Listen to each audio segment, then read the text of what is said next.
হ্যাঁ everyone, welcome to my channel. বাচ্চাদের ভীষণ পছন্দের একটা রেসিপি তোমাদের সঙ্গে আজকে শেয়ার করব। ব্রেকফাস্ট বা স্কুলের লাঞ্চ বক্স দুটোর জন্যই পারফেক্ট রেসিপি।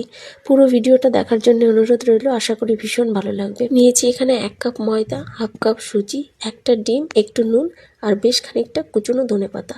সমস্ত কিছু দিয়ে একটু জল মিশিয়ে বেশ ভালো করে একটা ব্যাটার তৈরি করে রেখে দেবো 10 মিনিটের মতো রেস্টে। 10 মিনিট পর ফিরলাম।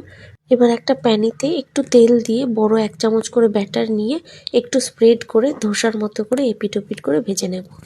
এটা বাটার দিয়ে ভাজলে আরও ভালো হয়। একদিকটা ভাজা হয়ে গেছে, এবার উল্টে পাল্টে আরেক দিক ভেজে নিয়ে নামিয়ে নিলেই রেডি গরম গরম ধনেপাতার পরোটা।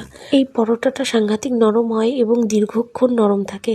হয়তো এই নরমের জন্যই বাচ্চারা একটু বেশি পছন্দ করে। এবার সসের সঙ্গে সার্ভ করলেই রেডি ধনেপাতার পরোটা। আমি এখানে চিকেনের সঙ্গে সার্ভ করেছি, চিকেনের সঙ্গে অসাধারণ লাগে খেতে।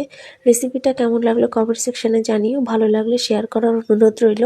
আজকে এই পর্যন্তই, ফিরবো নতুন রেসিপির সঙ্গে। সবাই ভালো থেকো, সুস্থ থেকো, টাটা।